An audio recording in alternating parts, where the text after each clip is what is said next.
Em um dia claro, sob um céu sem nuvens, aconteceu algo que influenciou permanentemente a vida dos habitantes de Terranópolis.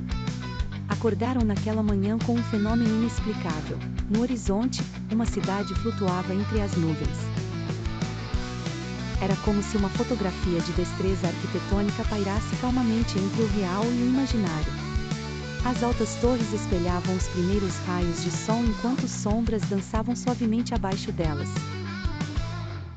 Imediatamente, o prefeito da cidade, um homem conhecido por sua perspicácia e resistência, organizou uma expedição para descobrir a origem e a natureza desse fenômeno misterioso.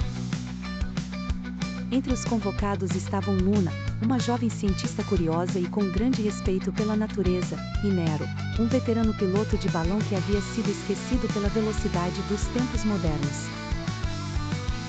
A cidade era composta por plataformas interligadas por pontes cristalinas e engrenagens que giravam suavemente, mantendo todo o conjunto em harmonia flutuante.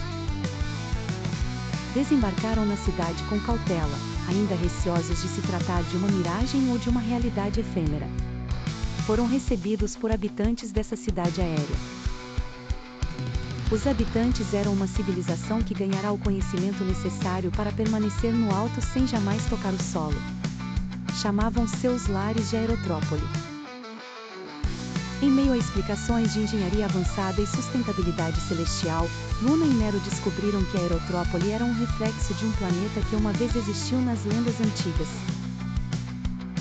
Era um mundo onde as pessoas viviam em perfeita harmonia com os elementos e onde a natureza não era domada, mas respeitada e integrada. A estadia em Aerotrópole ensinou aos dois visitantes que o futuro de Terranópolis poderia ser inspirado nesse modelo sustentável. Um modelo que não negligenciasse o passado e acolhesse o progresso sem sacrificar o planeta. Com promessas de cooperação mútua e sabedoria compartilhada, Luna e Nero regressaram ao solo. No retorno, foram saudados como heróis e visionários. Terranópolis começava então a trilhar o caminho para um novo futuro. Tendo aprendido que, ao olhar para o céu, não só se avista o infinito, mas também o potencial ilimitado que reside em todos nós. Assim, a cidade flutuante nas nuvens tornou-se não apenas uma maravilha a ser admirada, mas um símbolo de avanço e renovação.